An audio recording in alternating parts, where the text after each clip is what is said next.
তোমরা কি করতেছো এখানে? এখানে আমরা তেল লইতাছি, এগুলা খারি বেরে। প্রিয় বন্ধুরা, আসসালামু আলাইকুম। সিটি ভয়েসের পক্ষ থেকে আমি এমডি আরকান আপনাদের সালাম এবং শুভেচ্ছা জানাচ্ছি। কত বিচিত্র পেশা, কত বিচিত্র মানুষের কার্যকলাপ। খালি ব্যারেল, এগুলো এক জায়গা থেকে এক জায়গায় নিয়ে যাওয়া হচ্ছে। সেই খালি ব্যারেল থেকে এই বাচ্চারা পরিত্যক্ত তেল সংগ্রহ করে এগুলো তারা ব্যবহার করবে। তোমরা এগুলো কি করবা? এগুলো আমরা অতলে বিক্রি করে অতলে বাসায় নিবা। বাসায় সোলার নাই, কারেন্ট নাই, আমরা এগুলো দিয়ে আমাদের সেরা চলাই।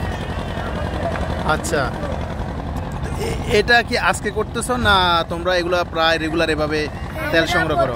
এগুলো করে আমাদের মা, আমরা আমাদের পেশায় এটা আমরা করি। আমরা শুরু থেকে এগুলো করি, আমরা দাম মাসলে তেল নিই, তেল বাড়িতে নিলে আমাদের আচ্ছা, এভাবে তেল সংগ্রহ করে তোমরা কত টাকা বিক্রি করতে পারো? পাই 1-150 টাকা। একজনে 1-150 টাকা পাও না দুইজনে 1-150 টাকা পাও? দুইজনে 150 টাকা।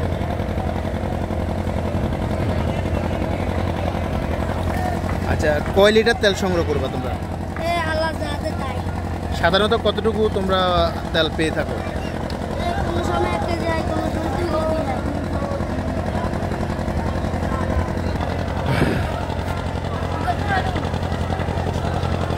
কোনো বাসা নাই। আমি কি বলবো আপনাদেরকে, কোন বিষয় নিয়ে আলোচনা করব? আচ্ছা, তোমরা কি পড়ালেখা করো না বাবু? কোথায়? কম করি। মানে রেগুলার কি স্কুলে যাও? হ্যাঁ, স্কুলে যাই না। তুমি স্কুলে যাও? না। তোমার আব্বু আম্মু কি করে?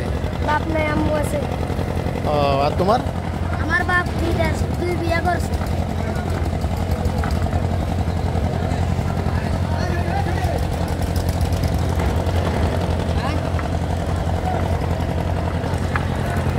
বন্ধুরা, দেখলেন এক আজব পেশা। পরিত্যক্ত ড্রাম থেকে তেল সংগ্রহ করে সেই তেল বিক্রি করে তারা তাদের জীবিকা নির্বাহ করে থাকে। আমি বাচ্চার সাথে কথা বললাম, তাদের পারিবারিক যেই হিস্ট্রি সেখানেও রয়েছে ট্র্যাজেডি। অবশেষে তাদের জন্য দোয়া রইল, তাদের উজ্জ্বল ভবিষ্যৎ কামনা করি।